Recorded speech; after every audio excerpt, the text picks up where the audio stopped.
All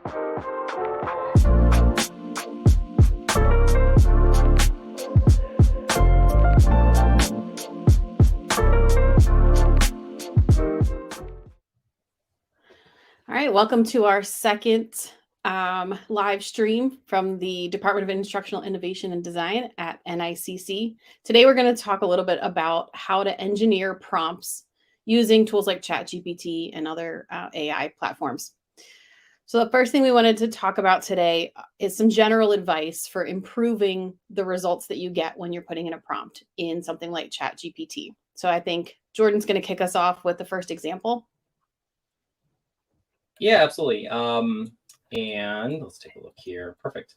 So the question we were thinking about is, how can we use ChatGPT to just improve the outputs? And I think we can demonstrate this by kind of asking ChatGPT this question. So if we're thinking about this topic of prompting, let's go ahead and ask ChatGPT for help with prompting. So I've gone ahead and asked, can you give me advice and suggestions for writing prompts that would be useful for community college faculty and staff? We're trying to discover the utility of, I'll make a little correction there, of artificial intelligence chatbots like ChatGPT. So what is ChatGPT's advice for writing good prompts for community college faculty and staff? Let's give it a moment to see kind of what it says. Let's take a look. Here's some prompt suggestions tailored to different aspects. Okay, so now we're getting into practical applications down here. Design a lesson plan that incorporates the use of a chatbot for student engagement. So these seem focused on, I had no idea what ChatGPT was going to spit out when I put this in. Like based on what you're seeing here, Shannon, how can I help kind of refine this to maybe better align it with what I was kind of trying to ask it? What do you think? Actually, I can't really read it. Oh, really? Is it the video quality? Yeah, it's a little small on my end. Let me try it. Hold on a second. Make it bigger. There we go. Okay. Scroll back up a little bit. Sure. Let me see what you put in there. So my initial question was, give me some advice for writing prompts that would be useful.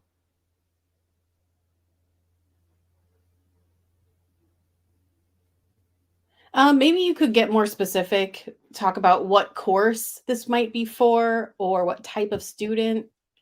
Sure. Okay. That's a good suggestion. That's what we want to really model here today is kind of like this back and forth with the AI. Like the results I initially got seemed not in tune with my actual question, but I think I can get there within ChatGPT specifically by following up that prompt. So, okay, assume I am a public speaking instructor who is very new to all of this. I am interested in using AI chatbots to improve the quality of the assignments I design, and how about this, and the instructions I provide learners. What are some good prompts I could ask to get started? Let's just kind of see what it spits out. This is GPT-4 I'm using, but 3.5 would work just as well. That's free.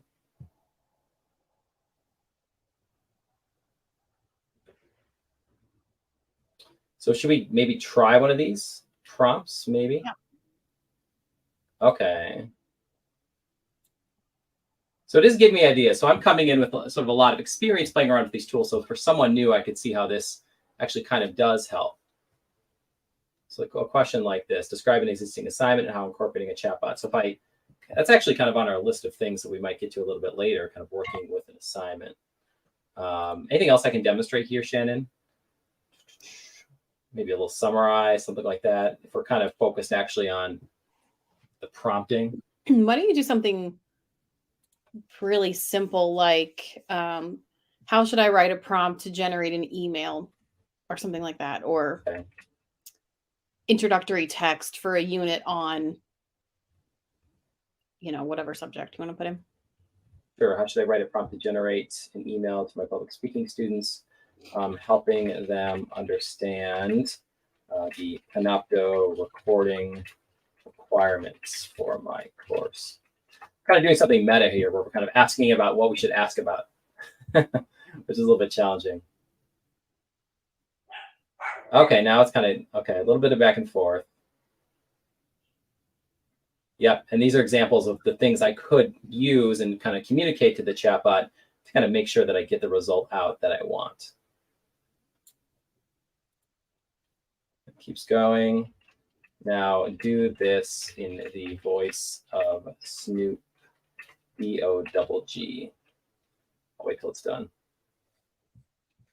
Something we were kind of toying around with is just how sort of refinable the prompt is. All right, maybe we can stop there.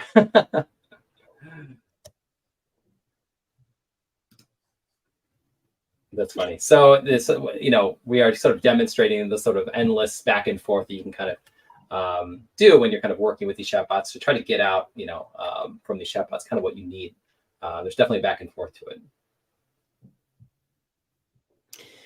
Yeah, so the next thing we're going to talk about is helping ChatGPT kind of prime for what you're going to give it. So we'll switch to sharing my screen. So what I'm going to do is give it a link to an article.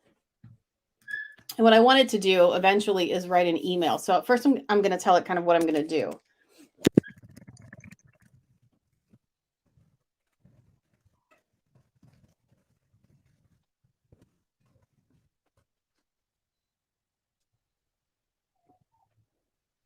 This just, I mean, I think it helps ChatGPT to kind of have this preliminary information, but it also helps me so I can kind of lay out, okay, what is it that I really want right now from this thing? Because sometimes just trying to write the prompt from scratch, it gets a little convoluted, or it's too vague or whatever. So it just kind of helps me think through the process. So And that I'm would going have to give helped me. That would have helped with my example. I think if I had actually hit enter to see what kind of results I got, I probably could have actually kind of refined it a little bit before we went live. That's a good example. And I'm using ChatGPT 4 also with some plugins enabled so that it can read links. So that's how it's able to look at the article. And while it's working on the summary, I'm going to go back to the email. This is the email that I got from a colleague giving me this link to an article. And what I want it to do is craft a response.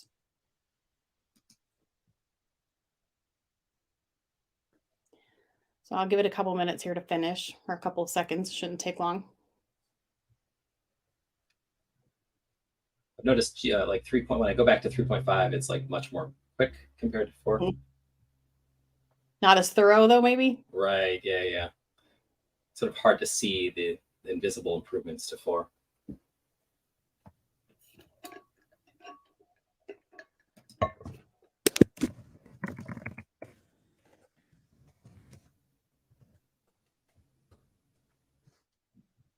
What was Lindsay asking for here, Shannon, originally?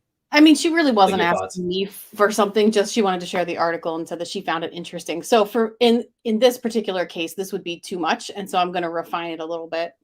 Sure. Say, great. Please make the response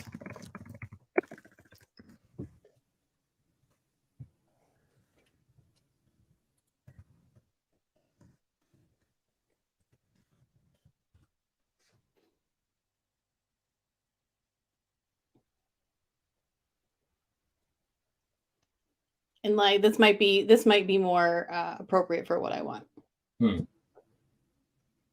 So the email I chose was a really short one. I couldn't really find one that was longer and required a professional sounding response. But if you had an email, it could be work related, or it could be, from your kid's teacher, or any number of scenarios that this can help write a response for, that is in whatever tone you want it to be in and includes whatever type of information you want it to include. And you could keep refining from here if you wanted to, but I think this is a pretty good example of taking it from something that's pretty really doesn't have any personality and is very professional sounding, and then making it a little bit more like what I might write in an email to a colleague. Nice.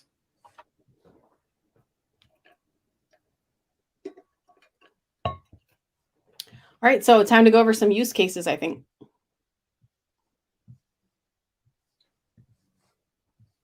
All right. And it doesn't look like we have anything just yet, but if anybody would like to see some use cases, feel free to put them in the chat and we can display those and then also go over some of those use cases. Otherwise, we do have a couple of options that we can go through.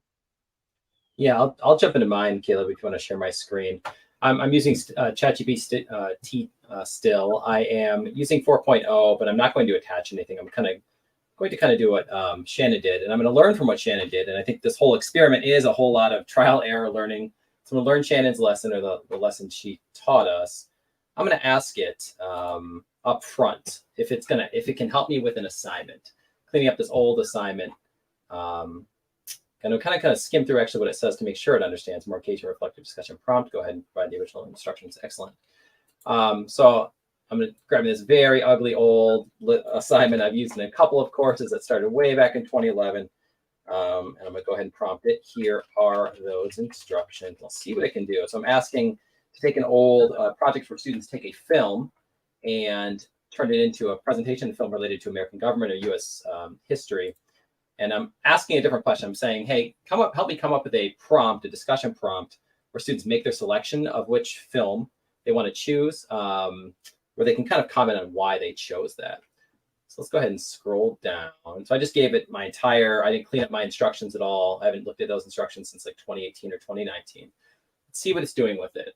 Choosing your film thoughtfully before you dive into the assignment. Okay, so it's helping put this in place. And this project is one that builds on over time. So it understood kind of intuitively the nature of where this kind of prompt would fall. And that very much aligns with where it is. Before we really get into it, you got to choose a film. It seemed to understand that. It came up with some cool questions. What drew you to this particular film? Topic, character, even the filmmaker. That's awesome. Which specific policy? And this is for a government class. So it's getting into the subject matter. What do you think you're going to learn? Interesting. So it gave me some pretty cool questions. And it kept going. Looks like it rewrote. Let's take a look. Okay, so it went a little further than I needed it to. This is kind of in the scoring rubric that I had. So I gave it a lot. But what I kind of really need is just this up here. So I could continue to work. I could kind of communicate. I only need that top part. I could kind of continue the conversation with ChatGPT to kind of focus on the elements that I found useful. I could continue to ask it to kind of help me refine that discussion question for my course. So again, that back and forth. That's cool. Okay, that worked pretty well. Yeah, and you could take it from, for a different student audience. Let's say you were going to good call. For high school or middle school students, you could have it do that. Let's try that really quick. Let's adapt this for high school students in particular. I need to ensure they do not select a rated R film so I don't get in trouble with their parents. Help me communicate that. Let's see how it does. Help me communicate this expectation. Good example, Shannon.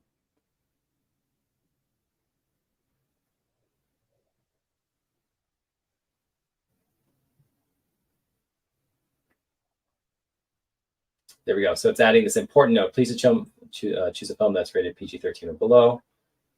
Excellent. Okay. So it's doing that writing, helping me organize my thoughts, keeping track sort of in a narrative. And I would take this and kind of put that into the discussion, but kind of make sure it's rewritten sort of in my own voice. But again, if I have the conversation here, I can kind of make sure all the core elements are there before I do that work of kind of putting it in my own voice. So yeah, that's excellent. Cool. We have another example. Actually, I was thinking about refining this one even more, maybe taking it from a summative to a formative assessment, or from an assignment to a group project or something like that. Okay. You'd like me to ask it, make it into the group discussion or the overall assignment itself, Shannon? What are your thoughts? Either one, I think. Okay. Can you help me I'll do the overall, make the overall assignment focused on group work. I'll need you to help me come up with new instructions for selecting groups in the online space via a discussions tool. Yeah, sometimes I kind of give it big tasks and just see what it can do. Like I'm asking a lot, and sometimes I've become very cognizant of that. Do I think it can handle it or not? Or what are the odds it's really going to understand me? And sometimes I'm very pleasantly surprised. Okay, so it's actually giving me sort of different prompts for how I could use the discussion tool to help students kind of shake out what group they want to join or which film they want to choose. So kind of kept those same questions. It's using what it kind of already, what it seemed to confirm that I wanted because I didn't challenge any of this. Yeah, and it's kind of adding on to it. So yeah, I do this back and forth. It took me a while to realize that I could stay in the same chat and have it remember. And Kayla's going to talk about that in a little bit. That's been a really powerful piece of these tools is this back and forth and using this as almost like an imagination space, a building space to kind of organize my own thoughts and ideas with this partner who's always willing, always eager to help me.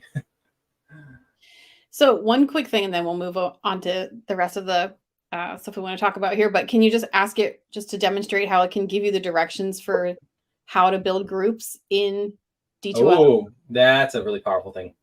I am working with Brightspace D2L for these discussions. Can you help me understand how to set these topics up using the groups tool? Yeah, that's another strength of it. It's it's all the trillions of characters in its memory set, all the instructions, all the manuals, all the guides, all the tutorials. Course admin. I think, do we call it learner management? I think we call it, ours is set up a little bit differently. It's still the same in the courses. So is it really still the course admin? Learner management? Okay. Yep. So each course they go to course admin and then go to that groups. And then from there they can set up everything just like this has. Got it. So anyway, I think this is just a good example of how you can go from start to finish with whatever it is titles. You build. Yep, give me titles. I'm interested. Like I want to sit here and read this. Restrict topic to groups, restrictions. Okay, yep.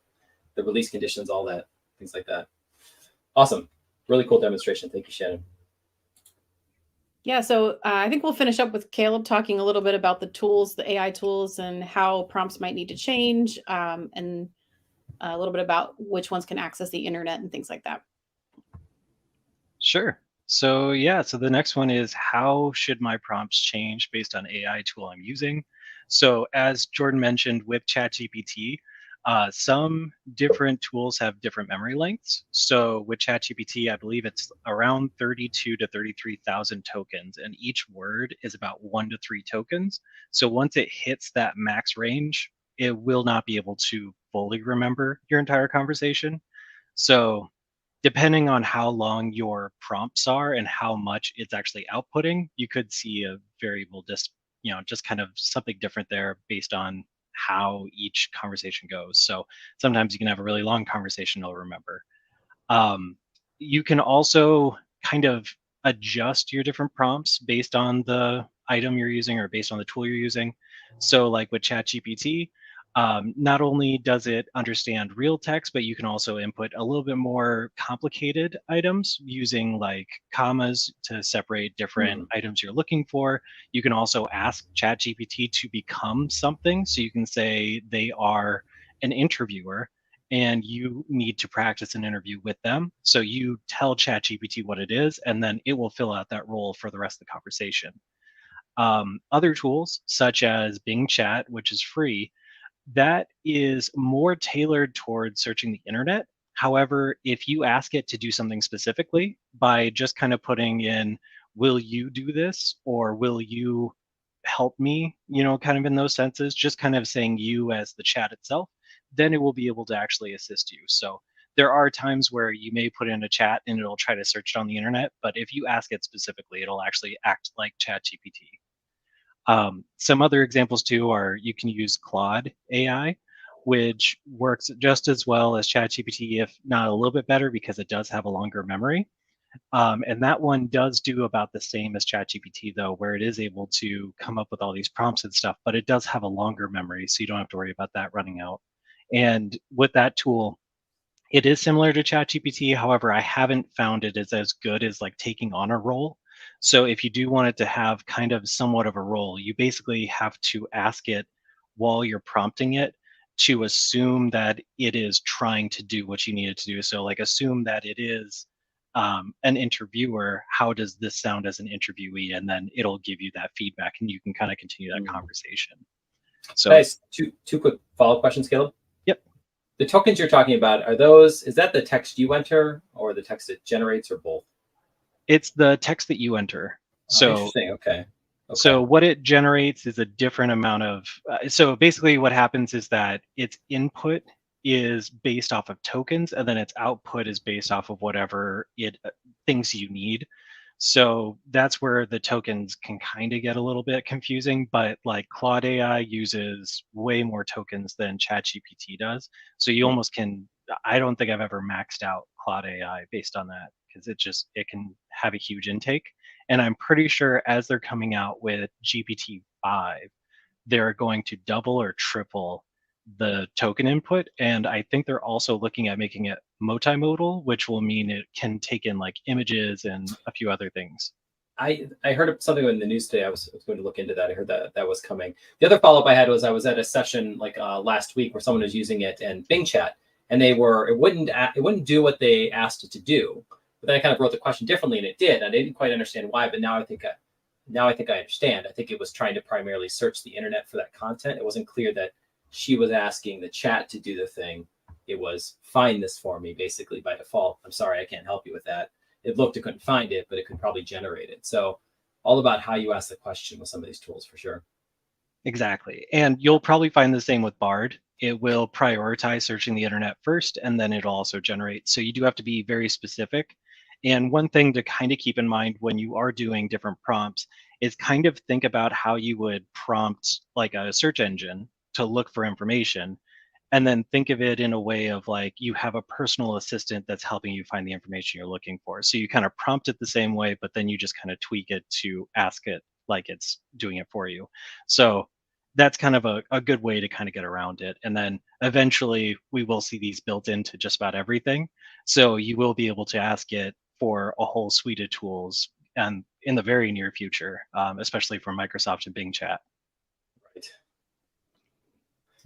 Bring Crazy it on, I living say. in the future. All right, well, I think that's probably does it. We've got a little bit of overtime already.